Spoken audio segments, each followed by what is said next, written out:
The opinions expressed on this radio station, its programs, and its website by the hosts, guests, and call-in listeners or chatters are solely the opinions of the original source who expressed them. They do not necessarily represent the opinions of Revolution Radio and freedomslips.com, its staff, or affiliates. You're listening to Revolution Radio, freedomslips.com, 100% listener-supported radio, and now we return you to your host.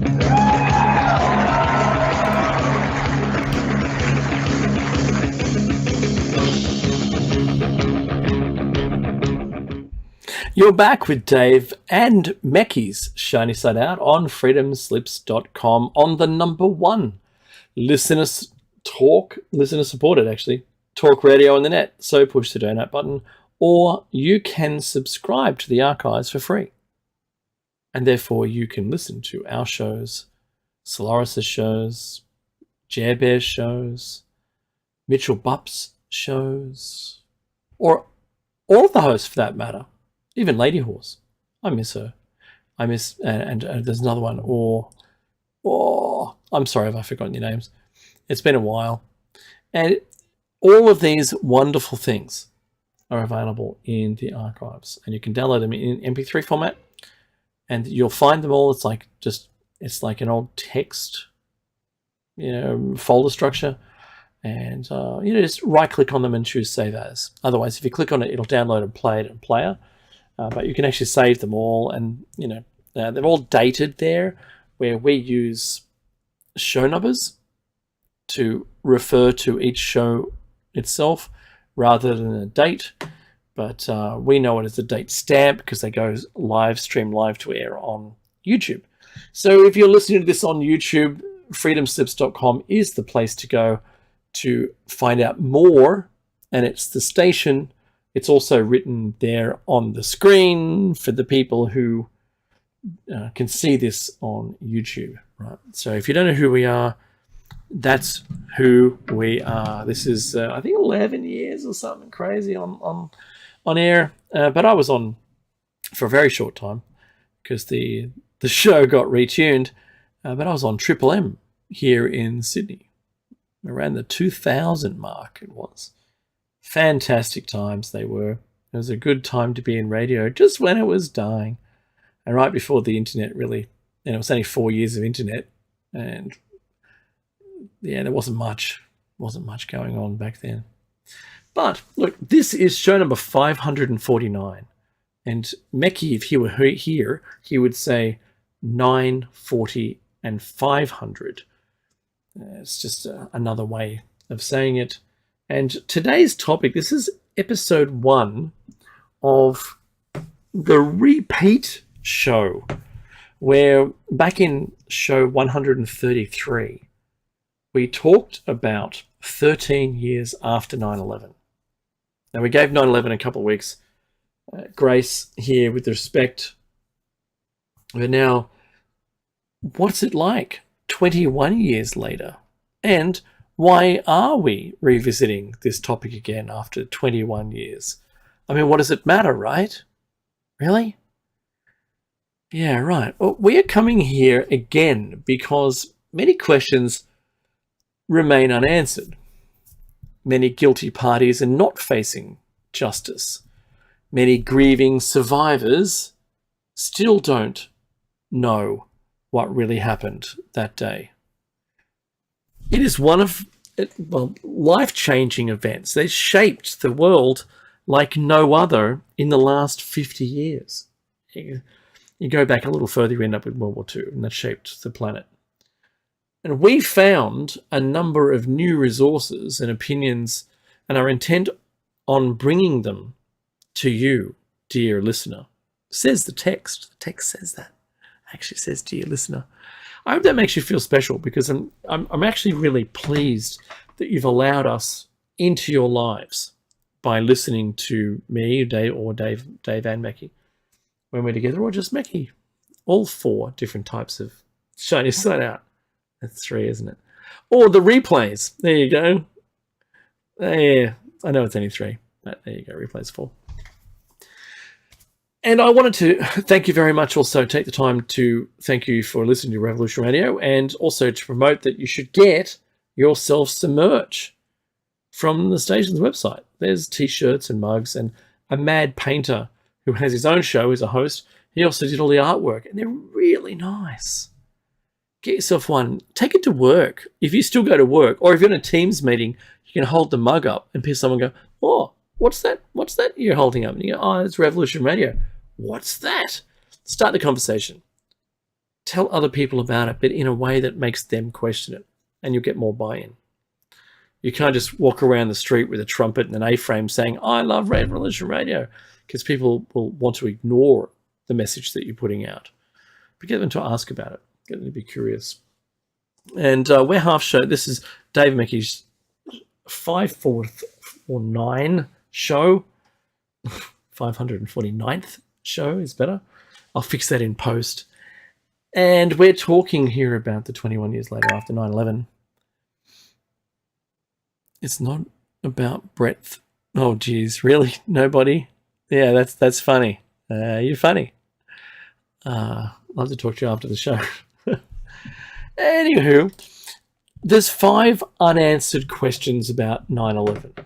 I'm sure we could come up with more, and I'm happy for you to type them into the chat while we're on air and see if you can anticipate what these 5 are. You better hurry, because I'm about to read them out. The 9/11 Commission report is widely declared to be the definitive account of the most devastating attack ever to take place on American soil. But in truth, the most vital questions about 9/11 have not been asked. And an ever-growing number of facts cast clouds of suspicion over the actions and motivations of many key government officials and agencies. In the book, I think, called The 5 Unanswered Questions About 9/11, investigative reporter James Ridgway pinpoints 5 glaring black holes of information surrounding 9/11. Number 1, the initial government response. Why was Cheney running the country on 9/11? Where was Donald Rumsfeld, commander of the US Armed Forces? Why didn't this is another question, why didn't American Airlines immediately alert the FAA headquarters and the military at 8:20 when the airline first learned from flight attendants aboard that a hijack was underway? Great question.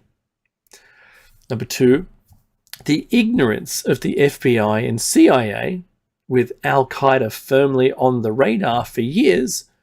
Why were they unable to see this coming? Number 3, now this comes from What the 9/11 Commission Report Failed to Tell Us by author James Ridgway. Point number 3, the failings of the FBI's translation department. Why wasn't the Bureau set up to decipher transmissions within its grasp or jurisdiction? Number 4, the role of the Pakistani secret intelligence. As the attacks were planned in Afghanistan, who was watching and who was invested? Good question. Great question. I didn't even know that question existed. Number 5, maybe like me. The 9/11 Commission's investigation. Why weren't even the most obvious questions addressed? Yes. Quite whitewashy, if you ask the author. Now, the disturbing questions yet unanswered about the 9/11 attacks by Fran Shure, Shure. You can find this article online. Very important that you read it and know that we are reading out what is available and published online here. Due to the nearly total blackout in the US news media, few Americans even know that there were serious uninvestigated questions.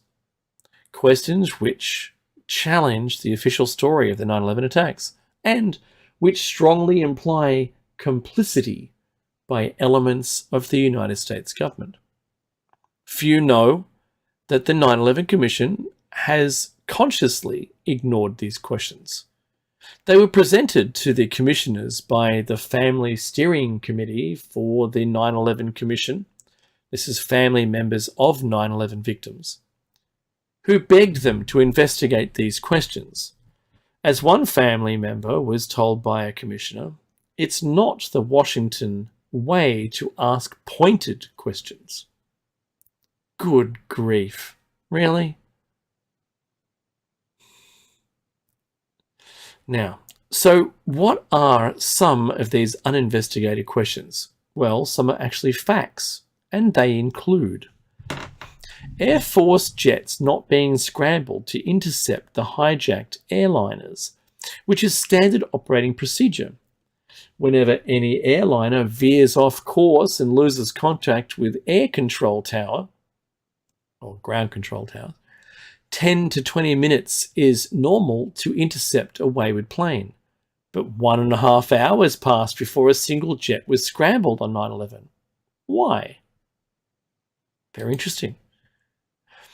Reports in international media regarding the Bush administration's plans to invade Afghanistan well before 9/11 in order to establish an American oil pipeline across the country. That stands on its own. There we go.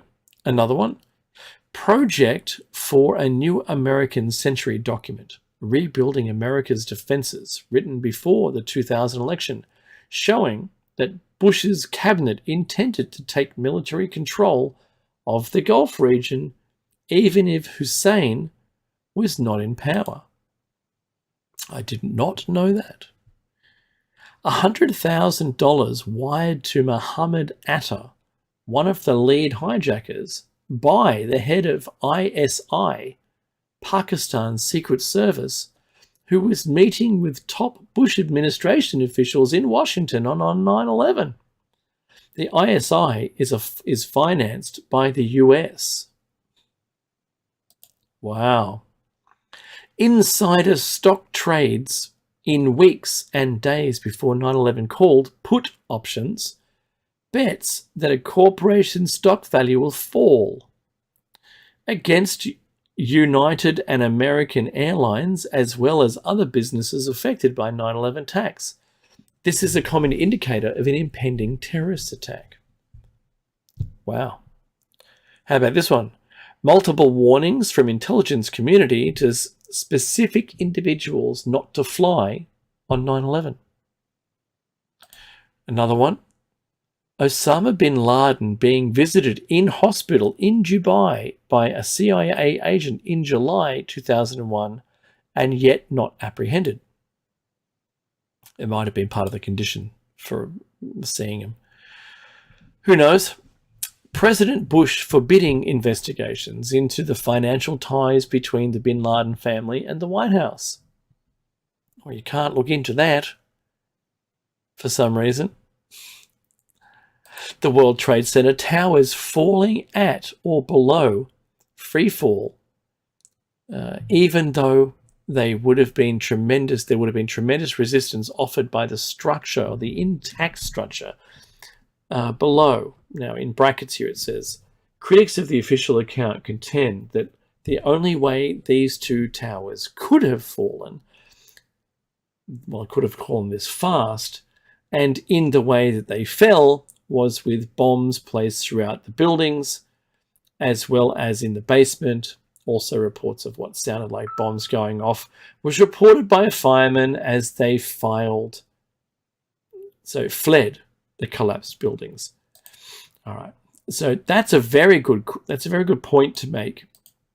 But I don't personally believe that there were bombs on every floor, and the booms you heard would have been the pancaking of the floor above, shearing all of those rivets, and that concrete slab then hitting to the next one and shearing them. And that would also account for those wisps of air that you saw burst out the sides. I'm not disputing that people believe this.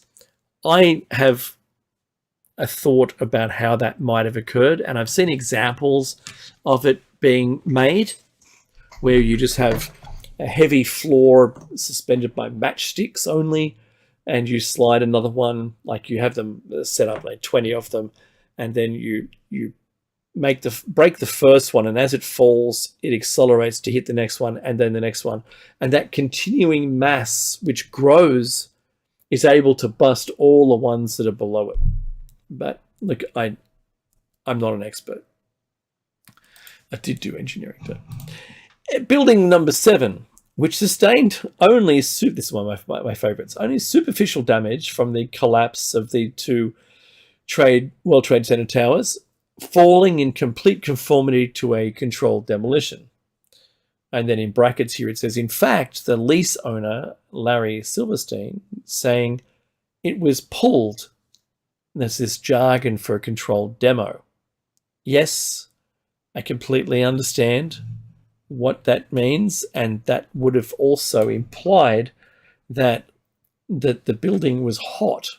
That means already filled with explosives in advance, because you can't just decide to demolish a building in an afternoon. You can't. It's just not a thing you can do. It takes months of planning. They've got to sever most of the large beams and then put basically shape charges on the rest to cut through the remaining pieces. You would have already moved everything out, but if you had a hot building, which means it already had explosives in place, then that would imply also that it was planned. And if it was planned, then there's a bigger conspiracy above that, which would have driven that project. So saying pulled, I've seen the television piece where he does say it, and it doesn't sound like he's saying the equivalency of him abandoning the building for with abandoning the building as a staffed building, like just get the people out, pull your teams out. No, it doesn't sound like that at all. It does sound like he's in, like, suggesting that, and did this on the media. If he didn't ever do this in the media, we would never have seen it. We would never have heard it. It might have only been anecdotal, but there it is. It's there before all the deep fakes. Anyway, there's also compelling video footage indicating that something other than a 757, a passenger 757, hit the Pentagon. And so that's what they're saying, something other than a 757. Because there's, at the time when Mecky and I, we were watching this live on TV, the light post was still intact. There was no debris on the forecourt in front. There was only a hole, all the windows laterally across that elevation on the building's front-facing side where the hole was. Everything on either side. There was no windows broken. There was only a hole, and the series of hugely reinforced cement, steel work all the way through those other, I forgot the term. The term for each one of those. What are they called? Rings. Each one of the rings that it went through, there's another name for it, was extraordinary for a plane. And then they say, oh no, the wings just folded in on themselves. Yeah, cool, that's really cool. Good. So where's any of the wreckage? And there weren't, or wasn't, what you would expect to find. And there was no suitcases, there was no people, there was nothing. And then a van pulled up and a curtain was erected around the van, and people with extremely large bags, like sports bags, but 10 times bigger than those, bigger than a human. You could get a human into the bag. It was how big these were, like lying down, like rigid, you could.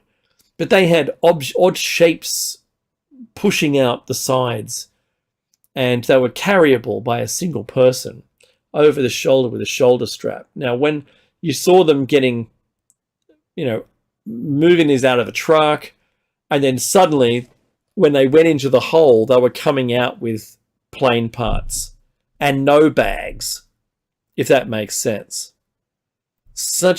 It was like, there was too many questions. That's all I'm going to put out there. I watched it live, and then as the fire took place, then most of the building fell in. But before then, it was being described in the media, on the television, already as they were blaming bin Laden, and there was no wreckage. And I kept thinking to myself, wow, that's really close to the ground. How could you go laterally through the building at that height above the ground with a 757, right? Even a 737, 727, none of those you could, because it's so low to the ground, you would have taken those light posts out. And then the next thing, of just a bit later on, one of the light posts was down. It's like, oh, really? Anyway. So, of those points above, except for the ones that I ad-libbed, all of the evidence is stunning, says the author of this, Fran Shore. It's stunning, and the last three items seem to enter the arena of the Twilight Zone. Yet, when a murder is being investigated, is any stone left unturned? Shouldn't all evidence be thoroughly probed, no matter how unthinkable? That's a good question she raises.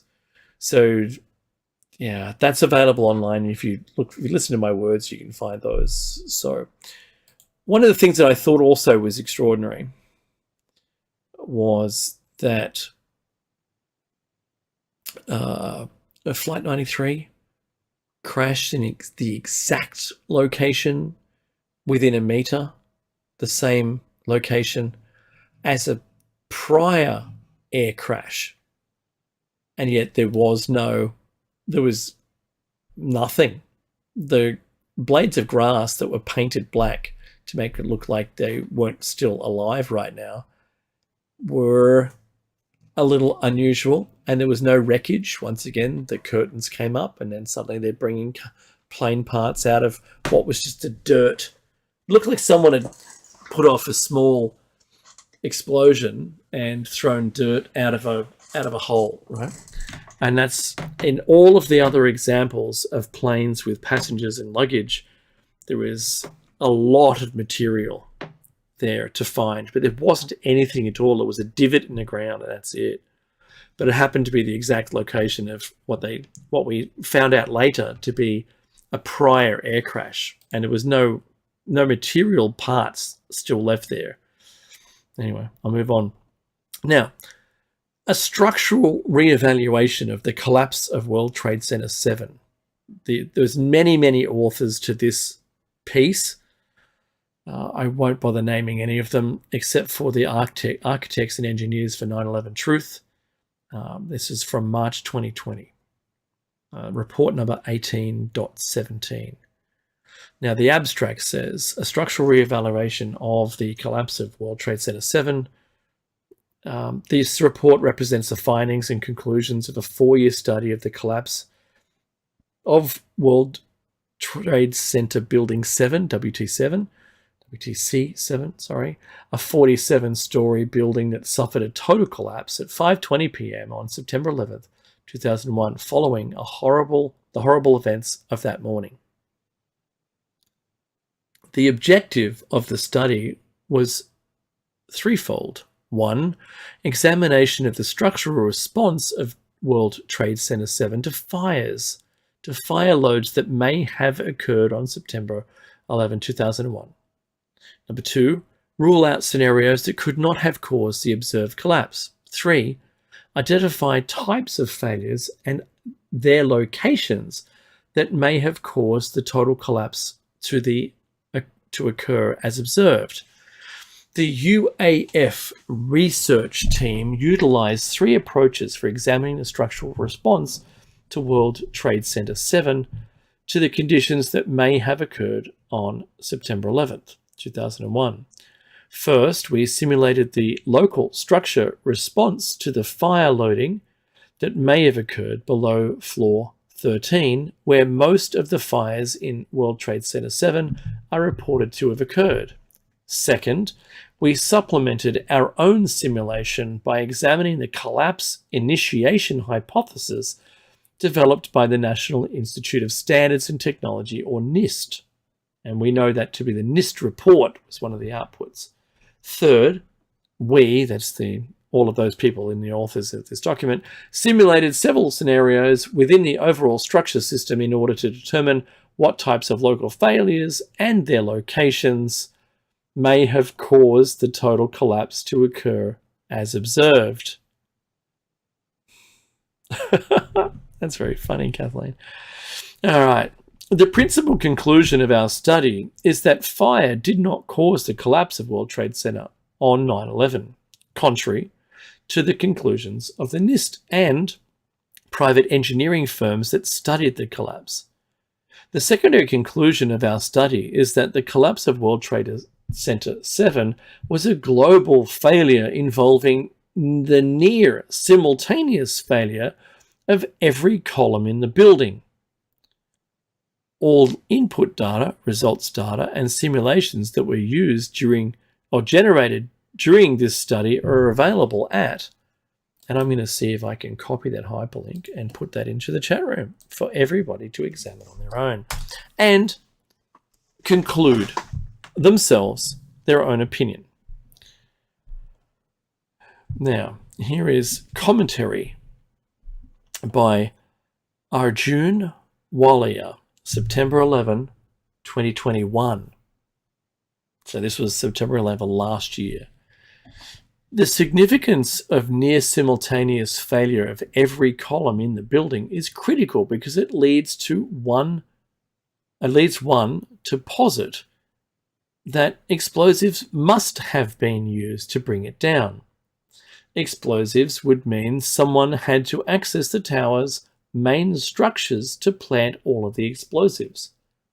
Unlike NIST's non-transparent model of explaining how World Trade Center 7 came down, the research team at UAF made all of the data used and generated during the study available to the public.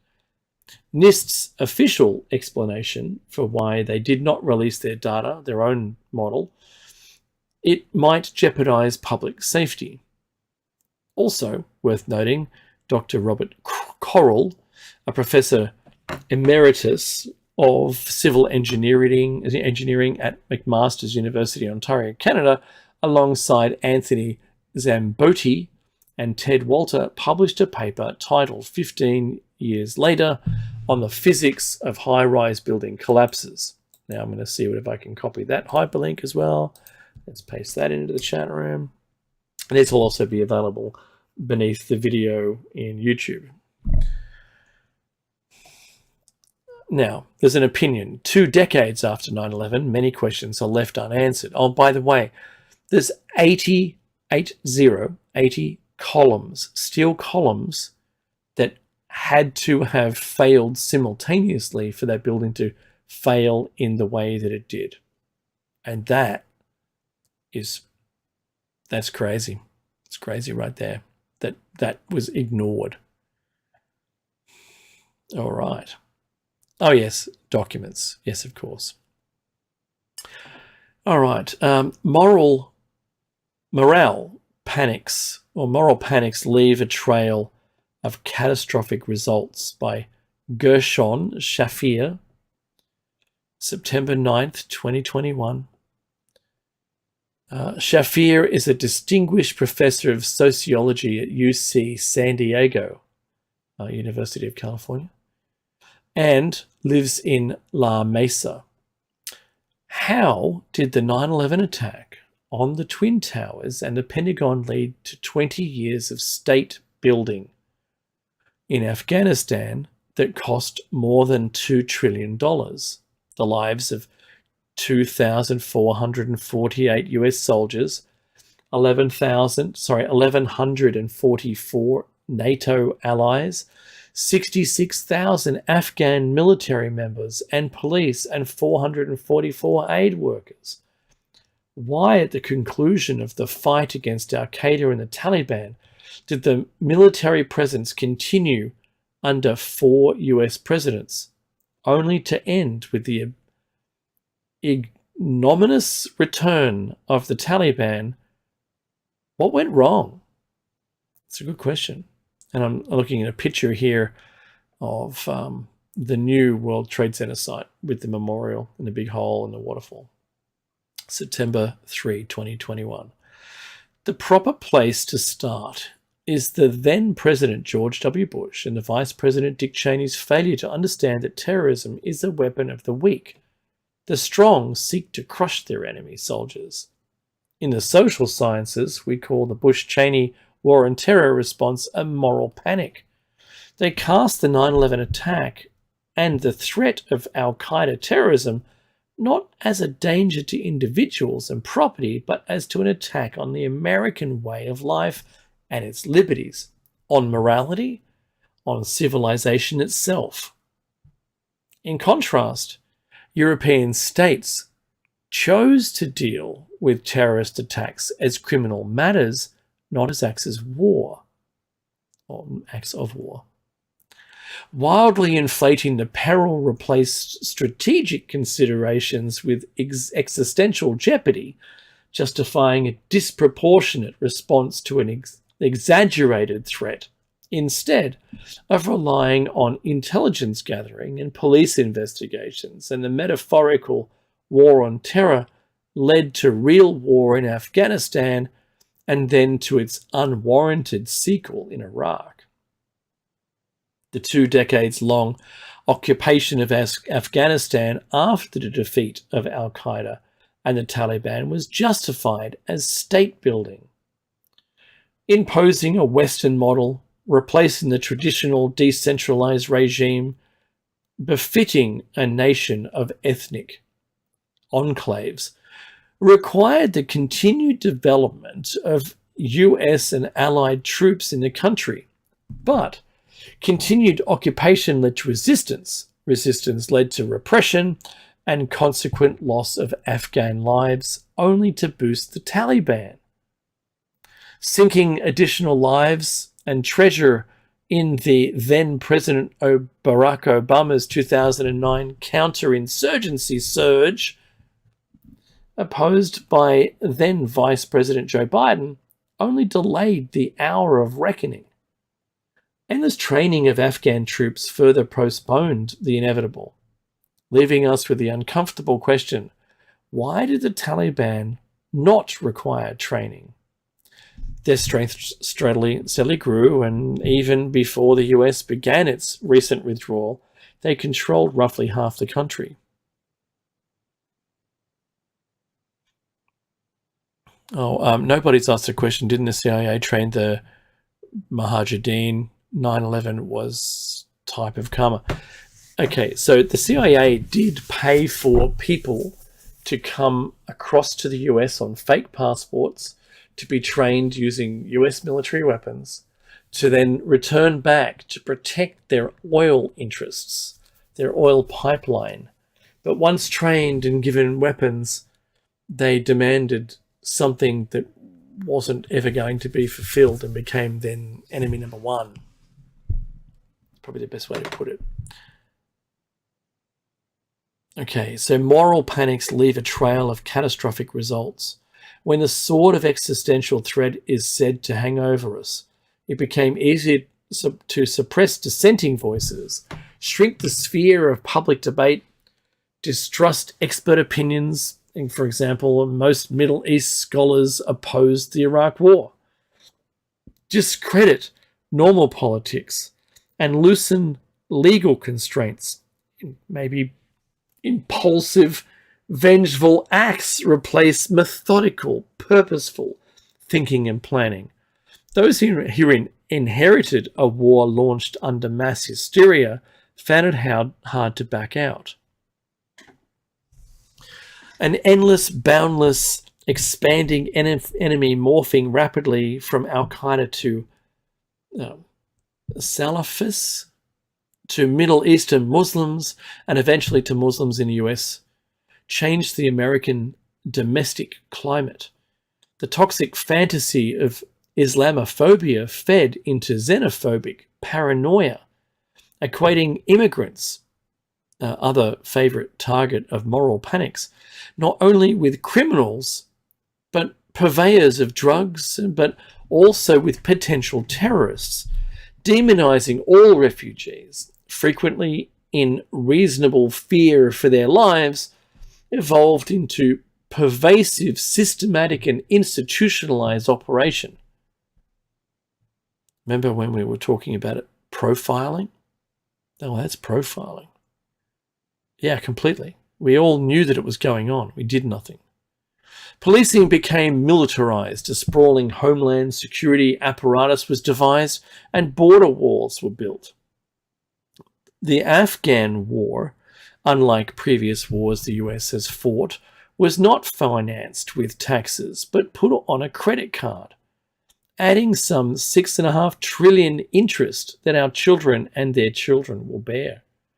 Many questions remain that cannot yet be answered. US international prestige suffered as a serious hit, but its extent depends on future lessons to be learned. A US that will reserve its military power for essential attacks justified by carefully understood national interests and exercise the soft power of its democratic values will continue projecting its international weight.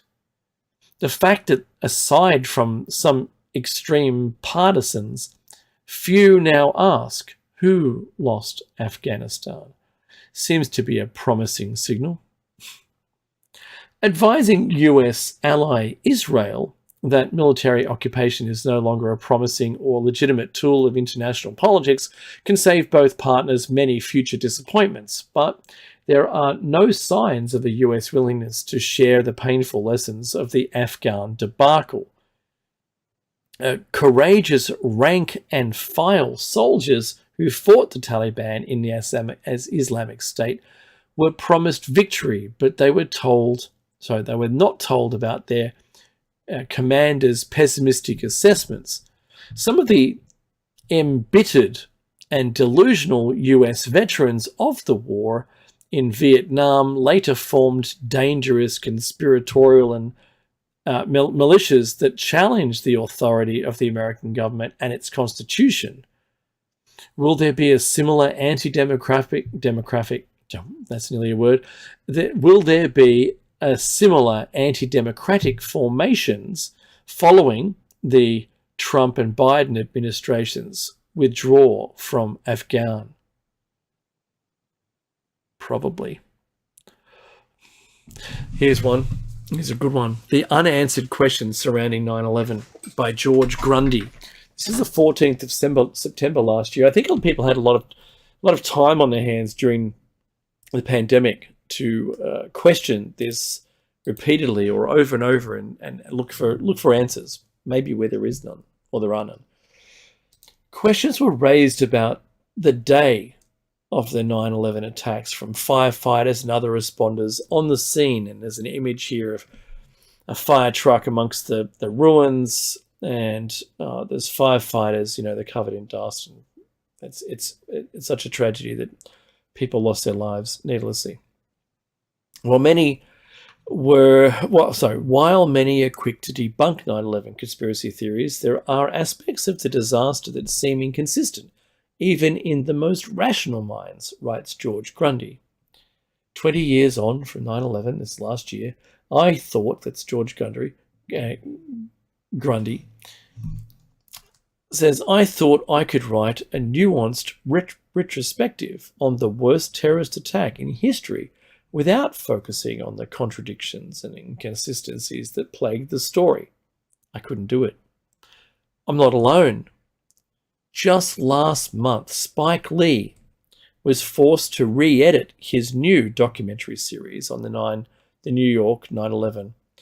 HBO didn't like the final episode, which featured interviews with scientists who have publicly voiced doubts that the Twin Towers were destroyed solely by fires caused by aircraft impacts. Spike Lee is a highly respected Oscar-winning feature and documentary filmmaker, but it's still not acceptable to even hint at questioning any aspect of the events of 9/11. In 2021, that remains beyond the pale. Now, I know that Spike Lee passed away, so let me have a look when that was. Maybe he hasn't. No, still going apparently. Yeah, good on him. I thought he'd passed away. Anyway, I'll move on. So where was I? Yes. Many of the issues with 9/11 aren't in any way in dispute.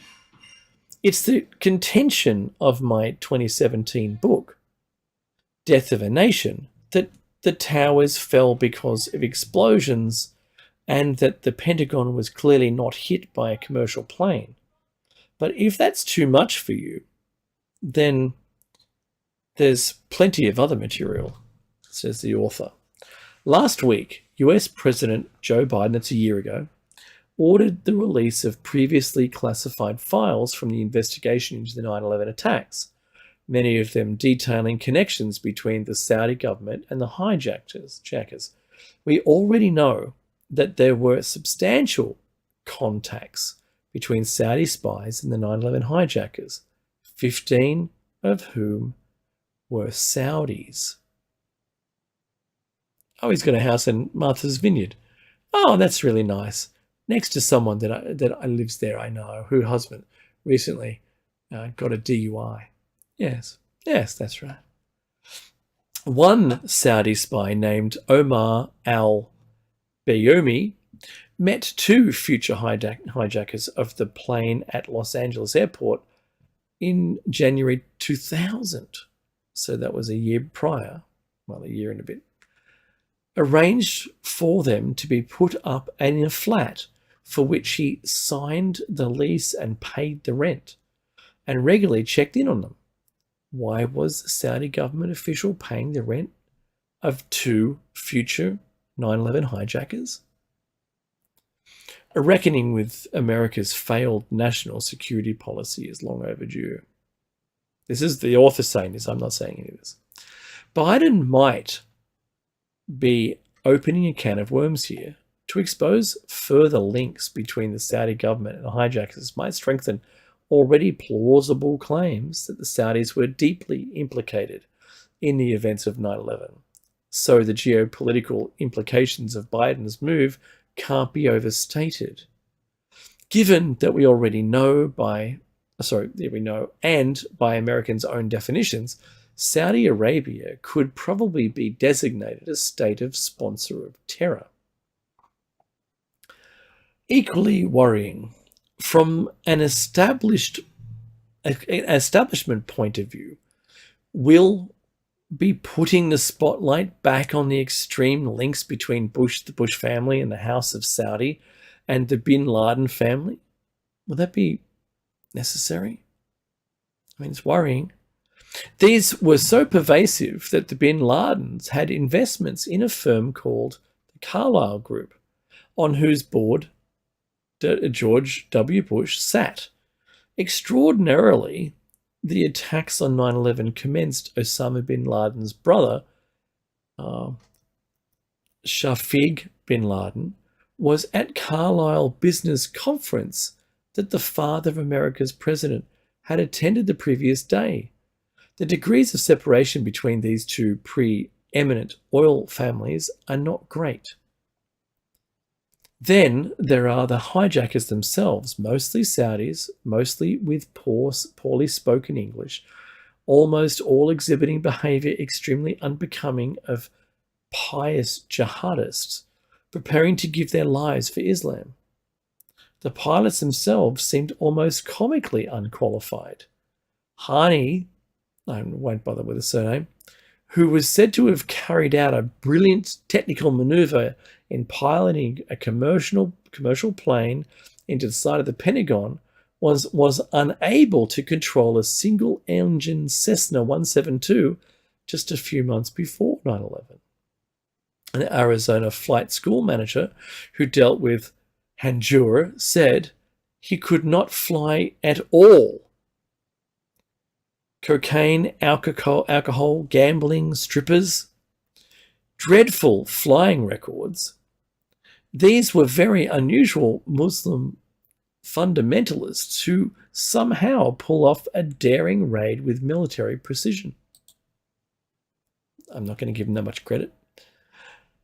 There was a fifth plane due to have been hijacked on the morning of 9/11. Flight United 23 was delayed on the tarmac, so missed the crucial airborne commencement of the attacks and was returned to the terminal instead of taking off. During the taxiing back, a number of Middle Eastern men in first class became agitated and fled the moment they disembarked. The two pilots had already taken steps to protect the cockpit. Both had impeccable professional credentials, so the story really isn't in doubt. Somehow this is part of 9/11. This part of how 9/11 has just faded from view. As Air Force One flew back from Florida, goodness me, I'm losing my mind. As Air Force One flew back from Florida to Washington, Vice President Richard Cheney told George W. Bush that a threat had been made to the plane, one that contained top-secret code words that was thus being assessed as highly credible. The pilot of Air Force One, Colonel Mark Tillman, was told of the threat, and an armed guard was posted on the door of the cockpit.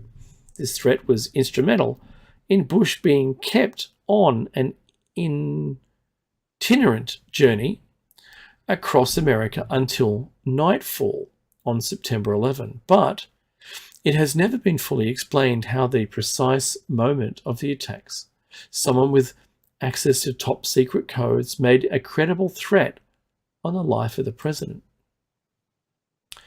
While many of us remember the horror of the 9/11 attacks, the story of why it happened and America's reaction is fascinating, a fascinating history lesson. Oh, hang on. What's this cartoon that's been... No, I'm not reading that out. It's funny though. It's Bart writing on the board during the intro of The Simpsons. The streets of New York were awash with TV news crews on 9/11, many of them interviewing people on their harrowing experience at the World Trade Center. There was a particular symmetry to the tales. Firefighters, NYPD, reporters and civilians repeatedly said that there had been secondary explosions going off throughout the towers prior to the collapse. At least 118 witness reports spoke of these explosions, yet this broad raft of testimony has been ignored by history. Today, it appears to be unacceptable to even reference what was widely broadcast on network television that day. A third building fell in New York on 9/11. Tower 7 it was, World Trade Center 7. It was 47 stories high and fell 7 hours after the spectacular plane attacks. Spectacular being, it was a spectacle, not fantastic. Strangely, the building's collapse was announced on several TV networks minutes before it happened. And I remember seeing that cross to the English BBC reporter who'd already called it collapsed, and there it was standing perfectly, Building 7 in the background. The building fell suddenly, at free fall speed, and in such a straight line downward that almost all of the rubble collected in the footprint of the building. Like a perfect demo. Officially, the building fell because of fires ignited by the earlier attacks, but this makes it the only steel-framed building in history to collapse because of fires. This too has faded from view. A Zogby poll in 2006 found that nearly half of all Americans weren't even aware that there was a third building that had fallen in 9/11. There's much more. War games. including ones that normally took place at other times of the year. But in 2001, all centered on 9/11, for instance, confused the air traffic controllers who responded to hijackings by saying, "Is this real world or exercise?" Thanks, futurists. Yes, it does just fall straight down. And that's not, even though it's a GIF, that is actually what happened.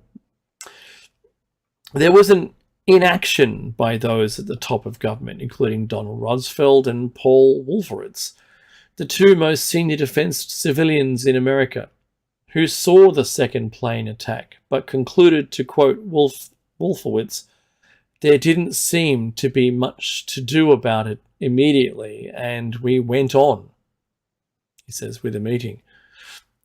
A 9/11 commission that is now routinely referenced as a template for how to deal with this year's January 6th insurrection, but was set up to fail according to its leaders, largely forgotten anthrax attacks, and kept America in a state of post-9/11 terror, but took 7 years to explain and were finally blamed on a dead man. None of this is controversial. It's barely in dispute. Extraordinary, often seemingly inexplicable things happen on or around 9/11, and that's without getting into potentially more controversial aspects of the day, many of which are credibly supported by readily available information. For some reason, it's okay to suggest that the Bush administrations routinely lied about Saddam's weapons of mass destruction and was extraordinarily deceptive and belligerent in many ways of its actions after 9/11, but to question what happened that day makes you a tin foil hat wearing lunatic whose voice simply can't be tolerated. I'll get through the rest of this. On January 6th this year, yet another attack on America took place. Although the casualties were a mere fraction of those of 9/11, the insurrection this year perhaps equaled 9/11's threat to American democracy. Rioters at the Capitol missed encountering senior political leaders by mere seconds. A noose was set up by an armed mob chanting death threats to the vice president. 2 pipe bombs miraculously failed to explode, and a truck was found filled to the hilt with weapons and Molotov cocktails. Once again, an attack on America took place under a Republican president, whose party is now overtly anti-democratic. This time, the threat undoubtedly came from within. The pipe bombs were designed to go off just as the Capitol attacks were taking place. Donald Trump openly encouraged his supporters to riot. It may not be long before we can definitively say America's government attacked itself. Now, that last phrase there in the paragraph, written by George Grundy, not me, I don't agree with all of the sentiment in there. But you need to, if you read this article in the independent Australia.net politics, and I'll put the link in the chat room, and beneath the video, look, you make your own mind up. Children born on 9/11 are now 20. 2 young people, 9/11 may seem like a distant history, yet the effect of the attacks of that day still felt in those who grieve, the first responders whose health still suffers, in the politics of Iraq and on the streets of Afghanistan. It's still there in America's sprawling military-industrial complex. Its 240,000 staff, Department of Homeland Security, in the world's airport security systems, and the West domestic spy networks as they collect anyone's communications, ostensibly to keep us safe from another devastating attack. 9/11 is one event which, well, when everyone remembers where they were, the attacks were an abomination, an immense human tragedy whose political effects are still felt today, a generation on. But they are not beyond question and you can be you can be a very ordinary person and still believe that there is more to know on the subject. Now, I'm going to post that copy hyperlink, put it down there, and then there it's in the chat room, and I'll let everyone else make up their mind on what it is, what happened, and everyone has an opinion. When I talk to someone, they either just sprout the narrative or they discuss in depth what they've been able to locate. Now, whether or not it's all true, whether or not we've been astroturfed, that means where lives are spread around, I don't know, and it doesn't matter. It doesn't matter. It's 21 years later, but we still have all those things in place. The Patriot Act, surveillance of citizens, they're all in place. Oh, and there's music. And that reminds me, I love the leader and the AI. Stay tuned for Jerbear's awesome show. And hopefully next week, Mekki will be back with us for another Shiny Sign Out with Dave and Mekki. And in the meantime, take care. And let's hope nothing globally happens in the meantime. Otherwise, we won't see you next week. If you know what I mean. All right. See you later.